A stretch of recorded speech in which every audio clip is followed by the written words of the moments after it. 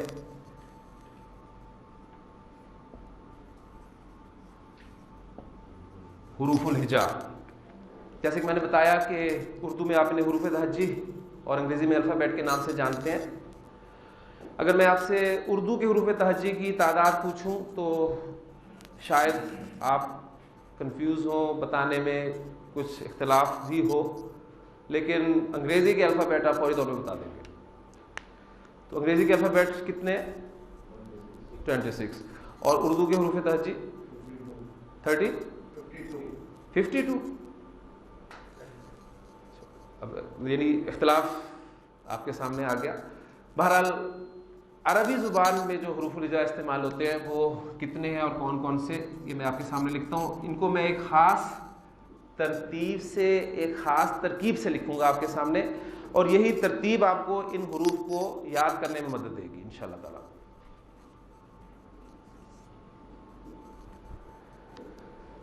یہ حروف الہجاء میں نے آپ کے سامنے بورڈ پہ لکھے ہیں، اور آپ ایک خاص ترتیب میں ان حروف کو دیکھ رہے ہیں کہ میں نے 7 حروف ایک لائن میں لکھے، اور 7 حروف کی یہ کتنی لائنز ہیں ٹوٹل؟ 4، تو ٹوٹل حروف کتنے ہو گئے؟ 28۔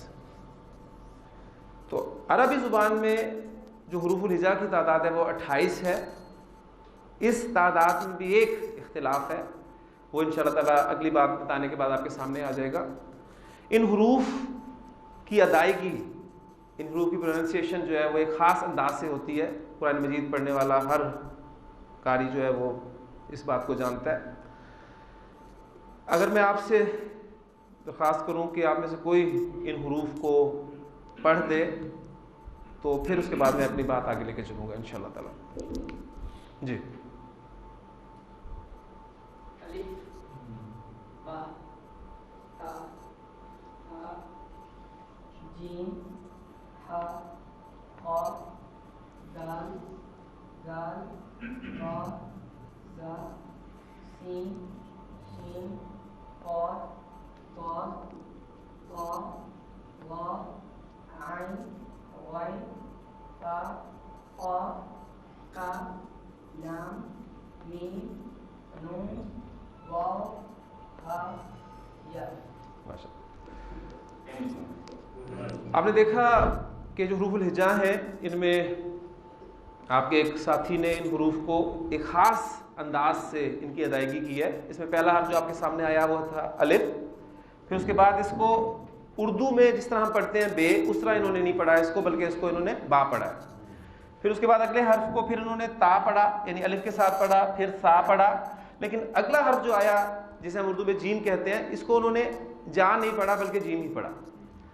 پھر اس کے بعد اگلا حرف جو ہے پھر اس کو ہے نہیں پڑھا بلکہ ہا پڑھا۔ تو یہ کیا چکر ہے؟ ان حروف کو ہم کن حروف کو ہم الف کے ساتھ پروناؤنس کریں گے، کون سے حروف جو ہیں وہ اسی طرح پڑھیں گے جس طرح اردو میں پڑھتے ہیں؟ اس کے حوالے سے ایک چھوٹی سی بات آپ ذہن میں رکھیں گے تو انشاءاللہ تعالیٰ یہ بھی خدا آپ کا کھل جائے گا۔ ایک بات اور ذہن میں رکھیے گا کہ یہاں پر آنے سے پہلے جو کچھ آپ کو معلوم تھا اور یہاں کلاس کے اختتام کے بعد جو آپ کے علم میں اضافہ ہوا، یہ کمپیریزن آپ نے ڈیلی لازمی کرنا ہے۔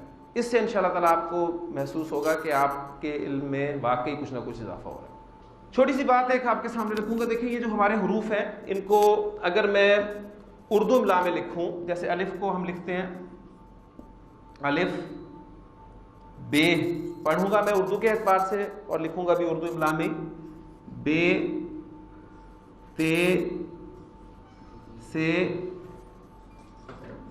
جیم، ہے، خے، دال۔ یہ 8 حروف میں نے آپ کے سامنے لکھے ہیں۔ چھوٹی سی بات ہے وہ انشاءاللہ تعالیٰ سمجھ میں آ جائے گی کہ اردو لکھائی میں جو حروف الہجاء بڑی یہ پر ختم ہوتے ہیں،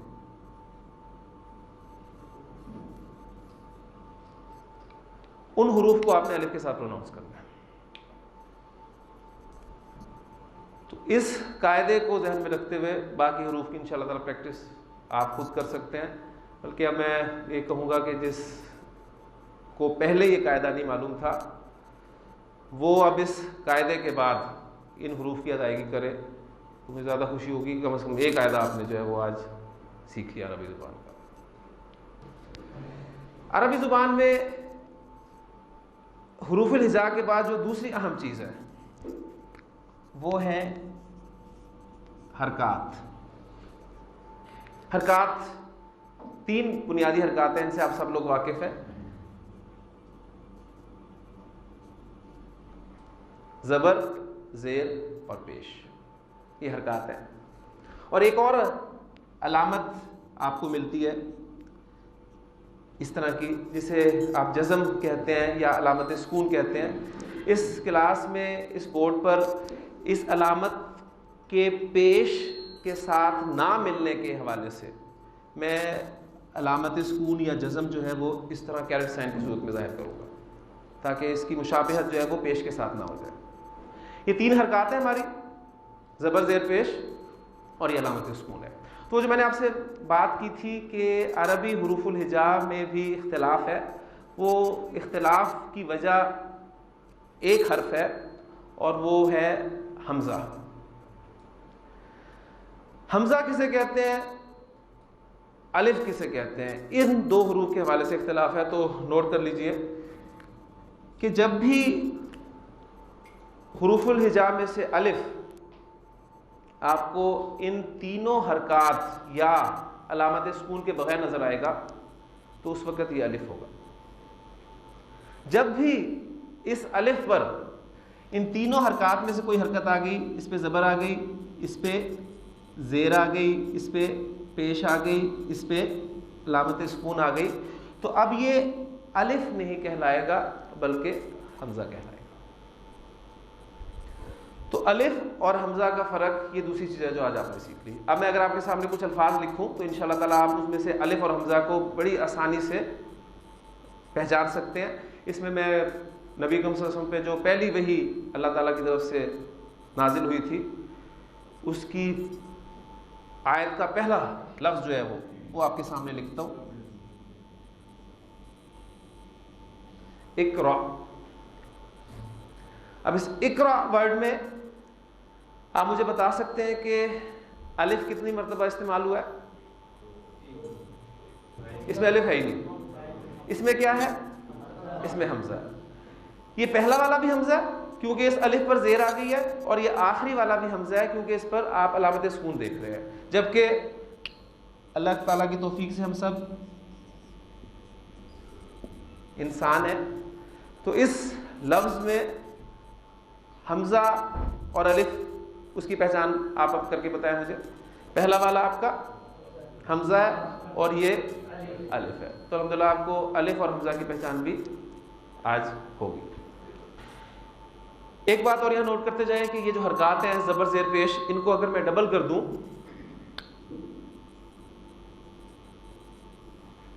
تو اب ان کو تنوین کہا جاتا ہے. تنوین، یہ ڈبل حرکات جو ہے عربی زبان میں تنوین کہلاتی ہیں. اور اس سے اگلی بات، عربی زبان میں اگر ہم اسماء کے حوالے سے بات کریں، اسم کے حوالے سے بات کریں، بہت ساری چیزیں ذہن میں رکھیے گا کیونکہ میں نے آپ کو پہلے کہا کہ ہم تدریسی طریقہ اختیار کریں گے. وہ چیزیں ہم نے سیکھی ہوئی ہیں اور انشاءاللہ تعالیٰ میں آپ کو عربی اردو میں پڑھاؤں گا. انشاءاللہ تعالیٰ اردو میں آپ پڑھیں گے، آپ کو عربی بھی آ جائے گی. اور اس حوالے سے ہمیشہ مجھے وہ بات یاد آتی ہے کہ وہ ایک صاحب نے کسی سے کہا تھا کہ یار تمہیں انگریزی سمجھ میں آتی ہے؟ اس نے کہا بالکل آتی ہے اگر اردو میں بولی جائے. تو انشاءاللہ تعالیٰ آپ کو عربی بالکل سمجھ میں آئے گی، اس لیے کہ ہم اس پوری کلاس میں اردو میں عربی پڑھیں گے، وہ آپ کو آ جائے گی انشاءاللہ تعالیٰ. تو اسم کے حوالے سے آپ سب لوگ واقف ہیں، کوئی ہے؟ عربی زبان میں 85% اسماء، اسم کی جمع ہوتی ہے اسماء، ایسے ہیں جن کے آخر میں یہ ڈبل حرکت آتی ہے، تنوین آتی ہے. یہ ایک ایڈیشنل بات ہے، اس کا اعادہ انشاءاللہ تعالیٰ آگے جا کے ہوگا، لیکن ابھی آپ ذہن میں رکھ لیں. اس لیے کہ اقرا یہ فعل ہے اور انسان یہ اسم ہے، لہٰذا آپ کا غالب گمان اس اسم کے بارے میں یہی ہونا چاہیے کہ اس کے آخر میں تنوین ہوگی، کیونکہ 85% بہت بڑا حصہ ہے. اس لیے اس کے آخر میں اب یہ تنوین ڈالوں گا. اس پہ 2 پیش بھی آ سکتے ہیں، 2 زبر بھی آ سکتے ہیں، 2 زیر بھی آ سکتے ہیں. وہ کیوں آتے ہیں یہ انشاءاللہ آہستہ آہستہ آپ سیکھیں گے. تو 85% اسماء عربی زبان میں ایسے ہیں جن پہ تنوین آتی ہے. ہم کوشش یہ کریں گے کہ عربی سیکھنے کے لیے ہم عام طور پہ جب عربی پڑھتے ہیں، قرآن مجید پڑھتے ہیں تو لفظ کے آخر پہ وقف کرتے ہیں انسان، لیکن ہم عربی سیکھنے کے لیے لفظ کے آخری حرف کی حرکت بھی ادا کریں گے تاکہ ہمیں پتہ چلے کہ اس پہ 2 پیش آئے ہیں، 2 زبر آئے ہیں یا 2 زیر آئے ہیں اور ان کے آنے کی وجہ کیا ہے. انشاءاللہ تعالیٰ اس طریقے سے ہم اس کو لے کے چلیں گے. حروف الہجاء ان کی تعداد 28 یا 29 اور فرق الف اور حمزہ کا. اور فرق کیوں ہے یہ بات آپ کے سامنے آ گئی. دوسری بنیادی چیز حرکات، 3 حرکات زبر زیر پیش، 1 علامت سکون. اب اس سے آگے چلتے ہیں. حروف اور حرکات کے ملنے سے لفظ بنتے ہیں. اہم بات جو ہے آپ کے انہیں حروف الہجا میں سے میں کچھ حروف لے رہا ہوں اور ان پہ مناسب حرکات اور علامت سکون کی مدد سے میں انشاءاللہ تعالی الفاظ آپ کے سامنے لکھتا ہوں. سب سے پہلے میں آپ کے سامنے جس چیز سے لکھ رہا ہوں اس کے لیے میں قاف، لام، میم 3 حروف لیتا ہوں یہاں سے، ان پہ مناسب حرکات لگاتا ہوں اور یہ مجھے پتہ چل چکا ہے کہ 85% اسماء پہ تنوین آتی ہے اس کے آخر میں. تو لفظ آپ کے سامنے آ گیا قلم، قلمن ہم اسے بولیں گے. پھر الف، نون، سین، الف اور نون، ان پہ مناسب حرکات. لفظ بن گیا آپ کے سامنے انسان. پھر اسی طرح وہ جو اقرا ہم نے ورڈ لکھا تھا اس کے لیے بھی انہی حروف الہجا میں سے حروف میں نے لیے تھے. اقرا. پھر ایک لفظ قرآن مجید میں آپ نے کثرت سے دیکھا ہے فی. تو یہ تمام حروف الہجا مناسب حرکات کے بعد لفظ بنانے کے کام آتے ہیں. تو اگلی بات جو آپ کے سامنے آئی ہے وہ یہ ہے کہ حروف اور حرکات کے ملنے سے لفظ بنتے ہیں. لفظ کس طرح بنتے ہیں؟ حروف اور حرکات کے ملنے سے لفظ بنتے ہیں. ایک لفظ بڑا اہم ہے، اس کے حوالے سے بھی آپ کو تھوڑا سا میں تعارف کراتا چلوں. یہاں سے میں آپ کے سامنے کاف، تا، الف اور با، ان پہ مناسب میں حرکات لگاتا ہوں کیونکہ لفظ بن کے آپ کے سامنے کتاب. کتاب کا چھوٹا سا ایک تعارف میں آپ سے کراتا چلوں تاکہ آپ کے سامنے آئے کہ قرآن مجید ہمارے لیے ہدایت کس طرح ہے. یہ جو قرآن مجید کا دعویٰ ہے کہ ہم نے قرآن مجید کو آسان کیا نصیحت حاصل کرنے کے لیے، اس کی ایک ایگزامپل میں آپ کے سامنے رکھنا چاہتا ہوں. یہ کتاب ورڈ آپ کے سامنے ہے. کتاب کے معنی کیا ہیں؟ کتاب کے معنی بک. اور بک کسے کہتے ہیں؟ جسے پڑھا جائے کتاب کو کہتے ہیں. وہ کتاب اس سے آپ سب لوگ واقف ہیں، لیکن دوسری کتاب جس کا تعارف میں آپ کو کرانا چاہتا ہوں وہ کتاب میری اور آپ کی زندگی کی کتاب. یہ وہ کتاب ہے جس کے رائٹر، آتھر میں، آپ ہم سب خود ہیں. ہم اپنی اس کتاب زندگی کا ایک صفحہ روزانہ کھولتے ہیں اور وہ آج کھل چکا ہے. ہماری آنکھ کھلتے ہی وہ کھل چکا ہے اور اس کتاب زندگی کو ہم نے لکھنا شروع کر دیا. ہم روزانہ اس کتاب زندگی کا ایک صفحہ لکھتے ہیں اور پھر پلٹ دیتے ہیں، پھر لکھتے ہیں، پھر پلٹتے ہیں، پھر لکھتے ہیں، پھر پلٹتے ہیں. اور اس کتاب کا والیوم آپ جانتے ہیں کہ مختلف لوگوں کے اعتبار سے مختلف ہو سکتا ہے. اب یہی وہ کتاب ہے جو آنکھ بند ہوتے ہی،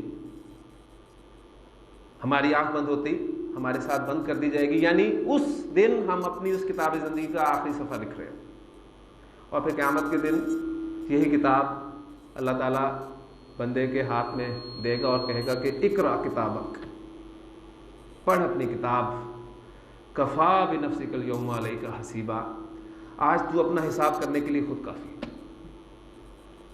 اور قرآن مجید کا ہر قاری یہ بات جانتا ہے کہ یہ کتاب جو ہے انسان کو یا تو بڑے اعزاز کے ساتھ اس کے سامنے سے اس کے دائیں ہاتھ میں تھمائی جائے گی، یا پھر یہی کتاب جو ہے وہ اس کتاب کو انسان لینے سے اوائڈ کرے گا تو یہ کتاب اس کی پیٹھ کے پیچھے سے اس کے بائیں ہاتھ میں تھمائی جائے گی.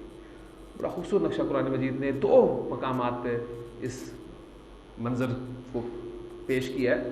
ایک آپ کے سامنے سورۃ الانشقاق میں الفاظ ہیں کہ فَأَمَّا مَنْ أُوتِيَ كِتَابَهُ بِيَمِينِهِ فَسَوْفَ يُحَاسَبُ حِسَابًا يَسِيرًا. پس جسے اس کی کتاب اس کے دائیں ہاتھ میں دی جائے گی تو اس کا تو آسان حساب لیا جائے گا. اور اس آسان حساب کو نبی کریم صلی اللہ علیہ وسلم نے حضرت عائشہ صدیقہ رضی اللہ عنہا کی روایت کے مطابق بیان کیا کہ آسان حساب یہ ہوگا کہ بندے کے نامہ اعمال پر نظر ڈالی جائے گی، اس کی نیکیوں کو اپریشیٹ کیا جائے گا، اس کی کوتاہیوں کو، غلطیوں کو درگزر کیا جائے گا اور انسان کو جنت میں بھیج دیا جائے گا. اور پھر آپ صلی اللہ علیہ وسلم نے فرمایا تھا کہ عائشہ رضی اللہ تعالیٰ عنہا کہ جس کا حساب شروع ہو گیا فقط ہلاکا، تو وہ تو ہلاک ہو گیا۔ تو پہلی بات کہ جس کی کتاب اس کے دائیں ہاتھ میں دی جائے گی فسوف یحاسب حسابا یسیرا، اس کا آسان حساب لیا جائے گا، وینقلب الی اہلہ مسرورا، اور وہ خوشی خوشی اپنے گھر والوں کی طرف لوٹے گا۔ اور اسی بات کو سورۃ الحاقہ میں اللہ تعالیٰ نے اور خوبصورت انداز میں پیش کیا کہ فاما من اوتی کتابہ بیمینہ فیقول ہاؤ اقرؤوا کتابیہ، جس کی کتاب اس کے دائیں ہاتھ میں دی جائے گی تو خوشی سے کہے گا دیکھو پڑھو، یہ لو میری کتاب پڑھو، دیکھو میری کتاب، دیکھو میرا رزلٹ کارڈ، انی ظننت انی ملاق حسابیہ، مجھے یقین تھا کہ میں اپنا حساب، اپنا رزلٹ پا کے رہوں گا۔ فہو فی عیشۃ راضیہ فی جنت عالیہ قطوفها دانیہ، وہی جو آسان حساب کے بدلے میں اب جو کچھ مل رہا ہے نا، فہو فی عیشۃ راضیہ قطوفها دانیہ کلوا واشربوا ہنیئا بما اسلفتم فی الایام الخالیہ، اور اسے کہا جائے گا کھاؤ پیو مزے لے کر ان اعمال کے بدلے میں جو تم گزرے دنوں میں کرتے آئے ہو۔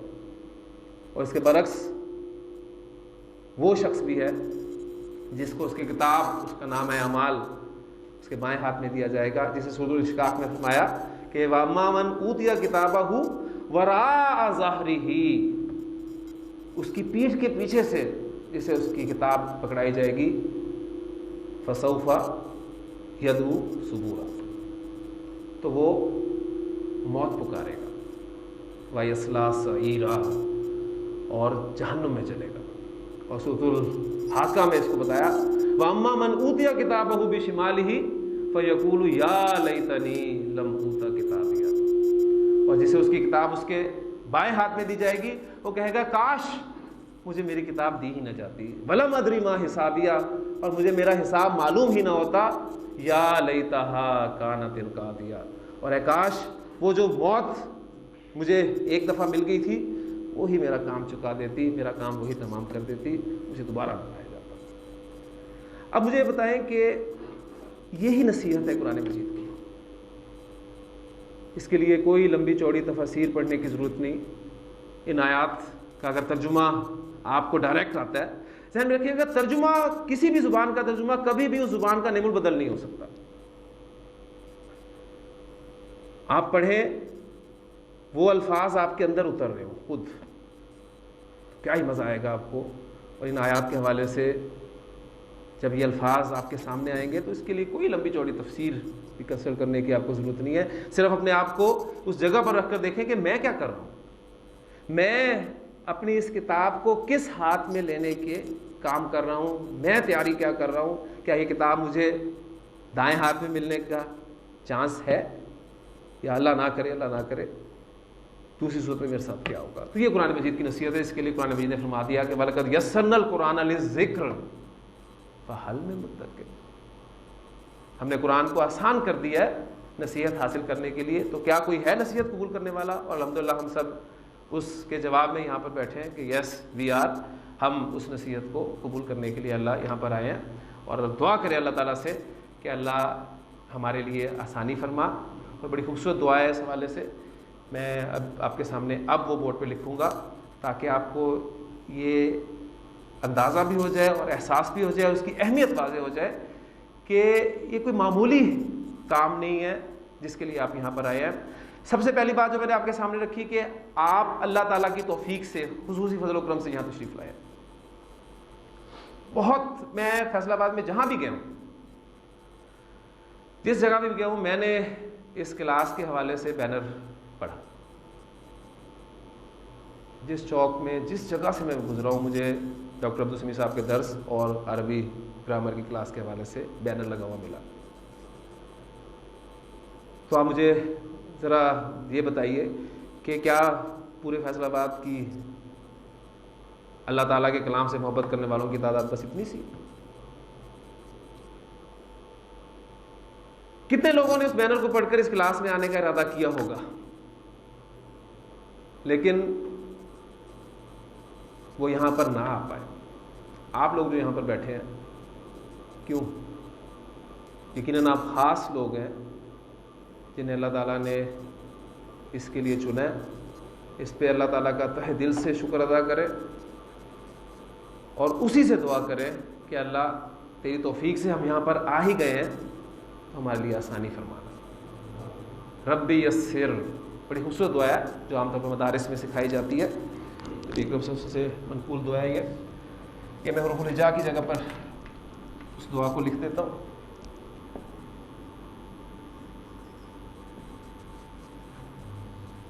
ربی یسر، اے میرے رب آسانی فرمانا. یہ توفیق سے ہم آ ہی گئے ہیں تو آسان کر دینا ہمارے لیے. صبح سویرے اٹھ کر نیند کی قربانی دے کر ہم یہاں آئے ہیں تو آسانی کر دینا ہمارے لیے. اور ظاہر بات ہے آسانی کے ساتھ ساتھ ہی مشکل چلتی ہے. کبھی کوئی پرابلم ہوگی، رات کو لیٹ سوئے، کچھ لوگ تو شاید فائنل کے چکر میں ہی نہ اٹھے ہوں. آج صبح اٹھنا بڑا مشکل ہے، مشکل ساتھ ساتھ چلے گی. تو اس لیے وہ بھی دعا اسی سے کرنی ہے. ولا تؤثر،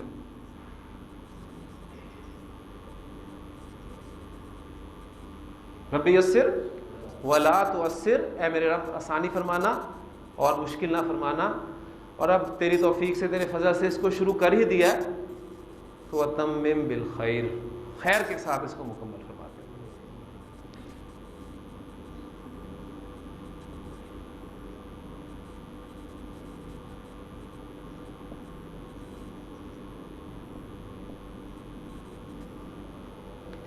رب یسر ولا تؤثر وتمم بالخیر.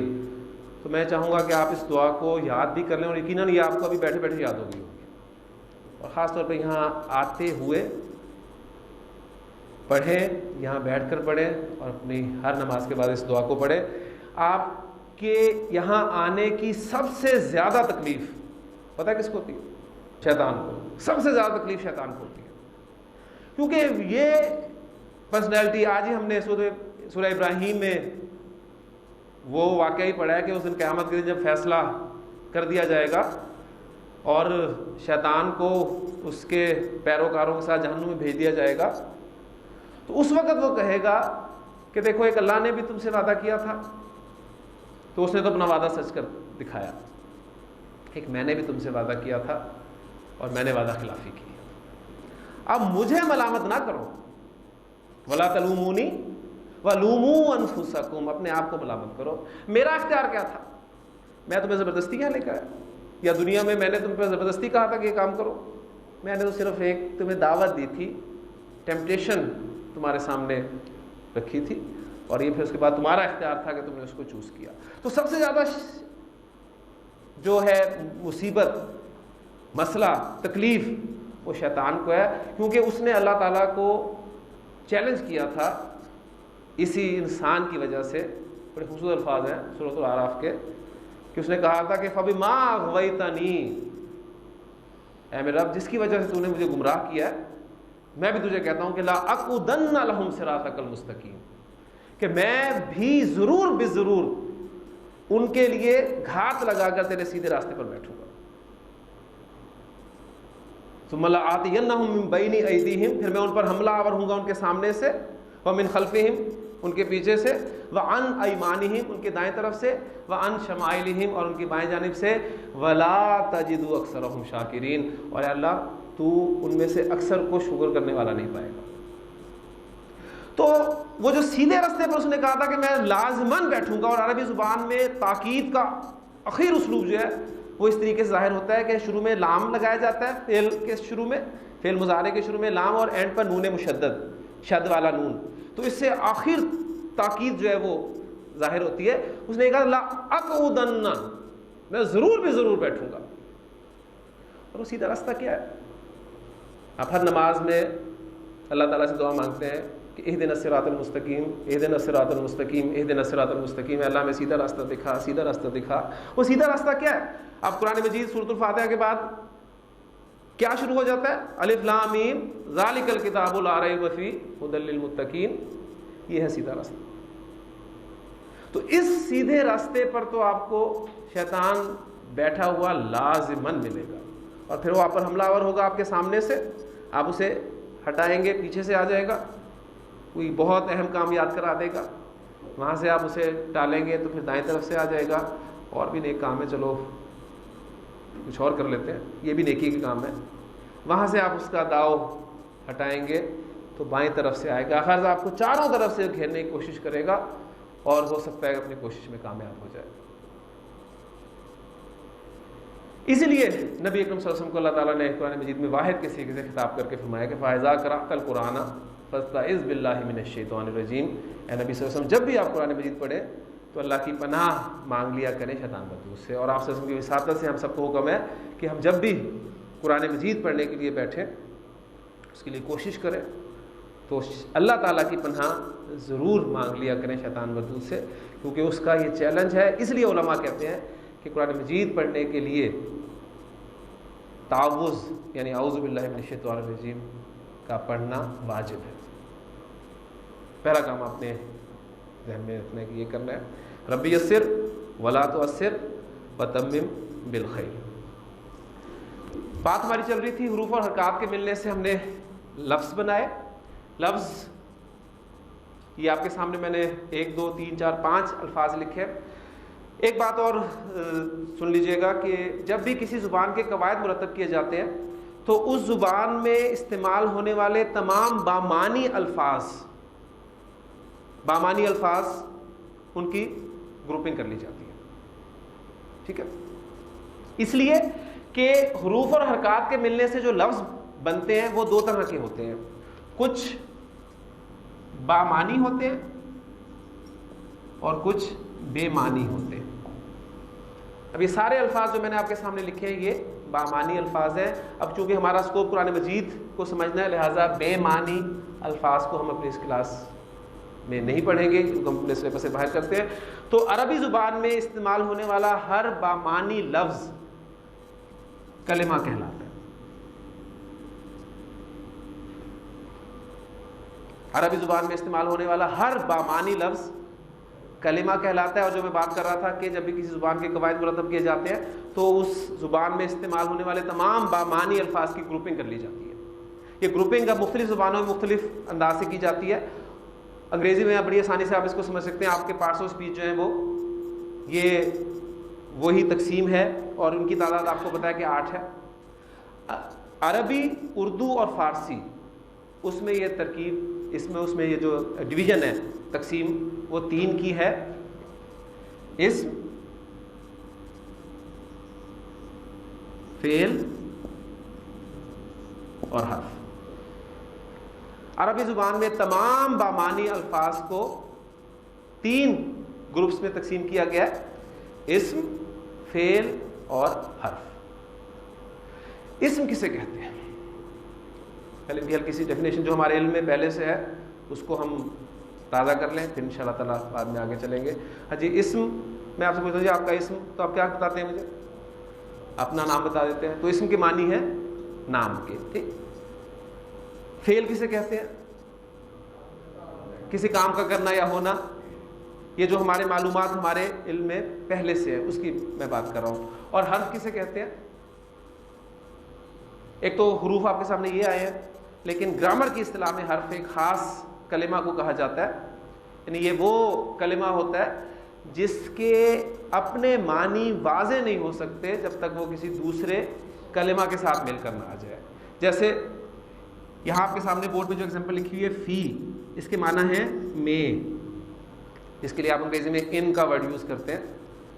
اب میں ایک معنی رکھتا ہے لفظ، لیکن یہ میں کو میں آپ کے سامنے یہاں پر 100 مرتبہ چھوڑ کر 1000 مرتبہ اس کی رٹ لگا دوں، آپ کے سامنے اس کا مفہوم نہیں کلیئر ہو سکتا۔ لیکن جب میں آپ کو کہتا ہوں کمرے میں تو بات کلیئر ہوتی ہے۔ اسم، انسان، کسی چیز کا نام، کسی شخص کا نام، کسی جگہ کا نام، کسی صفت کا نام، کسی کام کا نام، یہ تفصیل سے انشاءاللہ تعالیٰ ہم اس کو کل پڑھیں گے۔ فعل جس میں کسی کام کا کرنا یا ہونا پایا جائے، جیسے یہ کہ اقرا ورڈ آپ کے سامنے آیا پڑھ، اس میں حکم دیا جا رہا ہے پڑھنے کا۔ اور حرف جو اپنے معنی اس وقت تک واضح نہیں کر سکتا جب تک کسی دوسرے کلمہ کے ساتھ مل کر نہیں آئے گا۔ ہم اپنی اس کلاس میں جو ترتیب رکھیں گے وہ یہ رکھیں گے کہ اسم کو پہلے سٹارٹ کریں گے انشاءاللہ تعالیٰ، اس کے متعلق قواعد اکٹھے کریں گے۔ عربی زبان کی خصوصیت ایک یہ ہے کہ عربی زبان میں جملہ فعل کے بغیر بھی بن جاتا ہے، نہ تو انگلش میں بنتا ہے نہ اور کسی زبان میں بنتا ہے، عربی زبان میں فعل کے بغیر بھی جملہ مکمل ہو جاتا ہے۔ اس لیے اسم مکمل کرنے کے بعد انشاءاللہ تعالیٰ جو ایک ماہ کے اندر اندر ہمارا مکمل ہو جائے گا، آپ قرآن مجید کے بہت سارے جملے یہاں بورڈ پر دیکھیں گے اور خود ان کا انالیسس کریں گے انشاءاللہ تعالیٰ اسم پڑھنے کے بعد ہی۔ اس کے بعد ہم فعل شروع کریں گے اور پھر فعل کو تفصیل سے پڑھیں گے، اور حرف جو ہے وہ ہم اس کو درمیان میں رکھیں گے، یعنی اسم پڑھتے ہوئے بھی حرف پڑھ لیں گے، کیونکہ اس کا حرف کی آپ کے سامنے ایک پہچان بھی آ گئی ہے کہ یہ کسی دوسرے کلمہ کے ساتھ مل کر ہی اپنا مفہوم واضح کرے گا، اور فعل پڑھتے ہوئے بھی ہم مختلف حروف پڑھیں گے۔ تو اب تک جو میں نے کچھ پڑھا ہے اس کو میں آپ کے سامنے ریوائز کر دوں۔ میری خواہش یہ ہوگی، آپ سے میں درخواست بلکہ میں کہوں گا کہ کروں گا کہ اگر آپ نے آج کے لیکچر میں یہ محسوس کیا کہ آپ کو عربی آ سکتی ہے، ایک تو قرآن نے تو بتا دیا نا کہ عربی ہے ہی بہت آسان نصیحت حاصل کرنے کے لیے، لیکن انسان جب تک کچھ کر کے نہ دیکھے اس وقت تک اس کا یقین پختہ نہیں ہوتا۔ تو اگر آپ کو اندازہ ہوا ہو تھوڑا بہت بھی کہ آپ عربی سمجھ سکتے ہیں، کچھ امید پیدا ہوئی ہے، تو ایک کام آپ کیجیے گا کہ لازماً کل اپنے ساتھ کسی ایک نہ ایک ساتھی کو پکڑ کے ضرور لائیے گا۔ یہ جگہ میری خواہش ہے کہ ہمیں کم پڑ جائے اور ہم اپنی کلاس ہال میں شفٹ کریں۔ میرا ارادہ یہ ہے اللہ تعالیٰ کے فضل سے، اس کی توفیق سے، کہ میں نے یہاں پر جو وقت دینا ہے آپ کے لیے اس میں آپ کو میکسیمم آسان طریقے سے عربی قواعد سکھا سکوں۔ اللہ تعالیٰ میرے لیے بھی آسانی فرمائے، آپ کے لیے بھی آسانی فرمائے۔ آپ خود بھی اسی شوق سے، ذوق سے اس دعا کو پڑھتے ہوئے کہ ربی یسر ولا تعسر وتمم بالخیر کے ساتھ اپنے دوستوں کو بھی پکڑ کر ساتھ لائیے گا۔ سبحانک اللہم و بحمدک، اشہد ان لا الہ الا انت، نستغفرک و نتوب الیک۔